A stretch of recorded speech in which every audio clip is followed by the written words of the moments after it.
નમસ્તે મિત્રો, એનજીસ્પાઇસ માં ઓપરેટિંગ પોઇન્ટ એનાલિસિસ પરના સ્પોકન ટ્યુટોરીયલમાં તમારું સ્વાગત છે. આ ટ્યુટોરીયલમાં આપણે આપેલ શીખીશું: ઓપરેટિંગ પોઇન્ટ એનાલિસિસ કાર્યાન્વિત કરતા એનજીસ્પાઇસ માં interactive mode command line interface અને નેટલિસ્ટ ફાઇલમાંના સમાવિષ્ટ કમાન્ડ સ્ક્રિપ્ટ વાપરીને કિર્ચોફ વોલ્ટેજ લો ચકાસતા ઉબુન્ટુ 1204 ઓપરેટિંગ સિસ્ટમ એનજીસ્પાઇસ આવૃત્તિ 23 વાપરીને સંસ્થાપિત કર્યું છે. ઇલેક્ટ્રોનિક સર્કિટ્સનું સામાન્ય જ્ઞાન આ ટ્યુટોરીયલ માટે પૂર્વજરૂરી છે. ઉબુન્ટુ લિનક્સ અને શેલ કમાન્ડ્સનું પણ સામાન્ય જ્ઞાન હોવું જરૂરી છે. દેખાડેલ સર્કિટનું ઉદાહરણ આપણે વાપરીશું. સર્કિટમાં ત્રણ પ્રખ્યાત નોડ્સ છે: A, B અને C. આ ઉપરાંત એક ચોથો નોડ ને રેફરન્સ અથવા ડેટમ નોડ કહેવાય છે, જેને નોડ 0 તરીકે ચિન્હાંકિત કરવું આવશ્યક છે. આ કોઈપણ સર્કિટ માટે ફરજિયાત છે. આગળ બતાવેલ સર્કિટ સ્કીમેટિક સંબંધિત ngspice netlist example1.cir file text એડિટરમાં ખોલો. મેં તેને પહેલાથી જ ગેડિટ ટેક્સ્ટ એડિટરમાં ખોલ્યું છે. નોંધ લો કે નેટલિસ્ટ ફાઇલ એ .cir એક્સટેન્શન સાથે સંગ્રહિત છે. આપણે બધા કમ્પોનેન્ટ્સ જેમ કે વોલ્ટેજ સોર્સ, રેઝિસ્ટર અને કરંટ સોર્સ જોઈ શકીએ છીએ. તેમજ નોડ્સ જોડવાની માહિતી જોઈ શકીએ છીએ. ઓપરેટિંગ પોઇન્ટ એનાલિસિસ કાર્યાન્વિત કરવા માટે નેટલિસ્ટ ફાઇલમાંનો op કમાન્ડ નો ઉપયોગ કરવામાં આવ્યો છે. હવે આપણે interactive mode command line interface વાપરીને આ સર્કિટ સિમ્યુલેટ કરીશું અને કિર્ચોફ વોલ્ટેજને ચકાસીશું. ટર્મિનલના ઉપયોગથી આપણે એનજીસ્પાઇસ ખોલીએ. ઉબુન્ટુ ડેસ્કટોપ સ્ક્રીનના ઉપરના ડાબા ખૂણા પર જાઓ. ડેશ હોમ પર ક્લિક કરો. સર્ચ બારમાં ટર્મિનલ લખો અને એન્ટર દબાવો. આ ટર્મિનલ વિન્ડો ખોલશે. ચાલો વિન્ડોના માપમાં ફેરબદલ કરીએ. હવે હું એ ફોલ્ડર પર જઈશ જ્યાં નેટલિસ્ટ ફાઇલ example1.cir સેવ છે.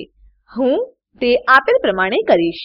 ટર્મિનલ પર હું સીડી સ્પેસ desktop/op-analysis ટાઈપ કરીશ અને એન્ટર દબાવીશ. હવે હું એનજીસ્પાઇસ ફાઇલ સિમ્યુલેટ કરીશ. ચાલો જોઈએ આ કેવી રીતે થાય છે. ટર્મિનલ પર એનજીસ્પાઇસ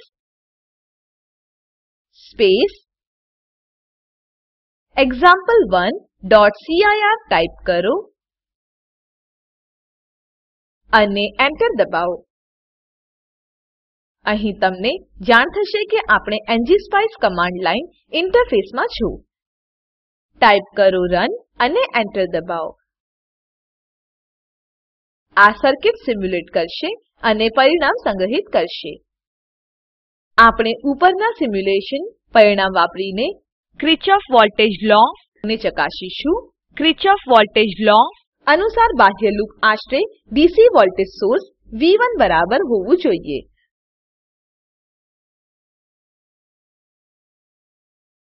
બાહ્ય લૂપ આશરે વોલ્ટેજની ગણતરી કરો. આ માટે ચાલો આપેલ કરીએ. ટર્મિનલ પર એનજીસ્પાઇસ કમાન્ડ લાઇન ઇન્ટરફેસમાં ટાઈપ કરો print space v of a, b plus v of b, c plus v of c અને એન્ટર કી દબાવો.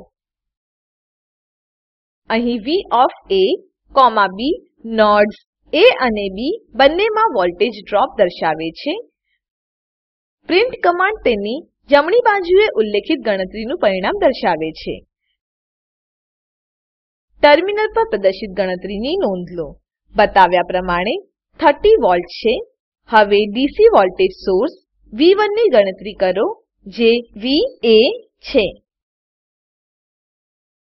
ટાઈપ કરો print space v of a અને એન્ટર દબાવો. ટર્મિનલ પર પ્રદર્શિત ગણતરીની નોંધ લો. જો બંને પરિણામ સમાન હોય તો કિર્ચોફ વોલ્ટેજ લો ચકાસણી કરે છે. બંને વોલ્ટેજ વેલ્યુ સમાન હોવા પર બાહ્ય લૂપ A, B, C અને 0 માટે કિર્ચોફ વોલ્ટેજ લો ની ચકાસણી કરશે. હવે આપણે નેટલિસ્ટમાં કમાન્ડ સ્ક્રિપ્ટનો ઉપયોગ કરીને સર્કિટ સિમ્યુલેટ કરો અને કિર્ચોફ વોલ્ટેજ લો ને ચકાસો. સુધારિત કરેલ નેટલિસ્ટ ફાઇલ example-modified.cir આપેલ પ્રમાણે છે. જેવું કે તમે જોઈ શકો છો, કમાન્ડ લાઇન ઇન્ટરફેસ દ્વારા એક્ઝિક્યુટ કરેલ કમાન્ડ નેટબીન્સ માં કંટ્રોલ સ્ટેટમેન્ટ તરીકે સમાવિષ્ટ છે.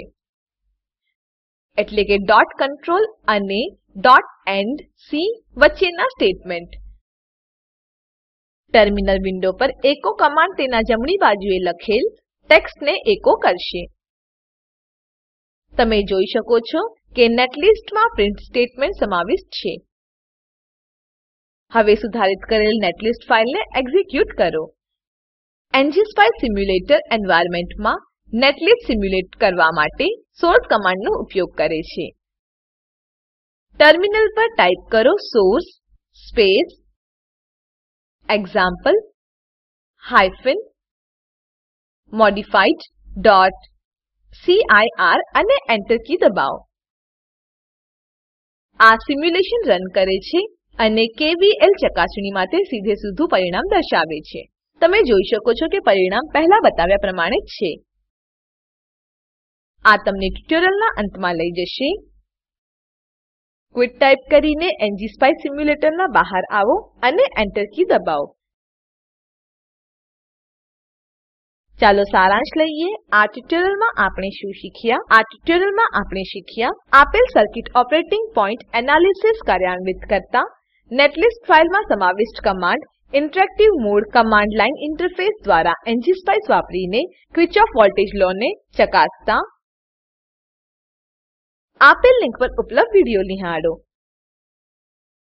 તે સ્પોકન ટ્યુટોરીયલ પ્રોજેક્ટ માટે સારાંશ આપે છે. જો તમારી પાસે સારી બેન્ડવિડ્થ ન હોય તો તમે વિડીયો ડાઉનલોડ કરી જોઈ શકો છો. Spoken tutorial project team spoken ટ્યુટોરીયલના ઉપયોગથી વર્કશોપનું આયોજન કરે છે. જેઓ ઓનલાઈન પરીક્ષા પાસ કરે છે તેઓને પ્રમાણપત્રો આપે છે. વધુ વિગતો માટે contact@spoken-tutorial.org પર લખો. Spoken tutorial project A talk to a teacher પ્રોજેક્ટનો એક ભાગ છે જેને આઇસીટી એમએચઆરડી ભારત સરકાર મારફતે શિક્ષણ પર નેશનલ મિશન દ્વારા આધાર અપાયેલ છે. આ મિશન પર વધુ માહિતી આપેલ લિંક પર ઉપલબ્ધ છે. spoken-tutorial.org/nmeict-intro. આશા છે તમને આ ટ્યુટોરીયલ લાભદાયક નીવડશે. IIT બોમ્બે તરફથી ભાષાંતર અને રેકોર્ડિંગ કરનાર હું જ્યોતિ સોલંકી વિદાય લઉં છું. જોડાવા બદ્દલ આભાર.